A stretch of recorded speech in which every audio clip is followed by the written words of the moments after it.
Timu ya Mombasa Cement kutoa msaada hii ya tent, maji, hii chakula, vitu vilivyofanyika hapa. Tunaachia serikali ifanye kazi yake. Sisi tumejitolea kusaidia wananchi, askari kupata chakula. Tumeleta choo, tunajenga bathroom na vile vile tunajaribu kujenga clinic at least ndogo isaidie wananchi wa hapa, maaskari na kuhusika na maaskari.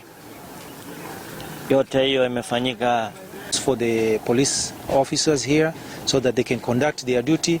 We are working together with the national government, together with the county government, in order to make sure that these things that are happening here, their job is made easier. So we are facilitating them with the common things that they will require in order to do their job appropriately.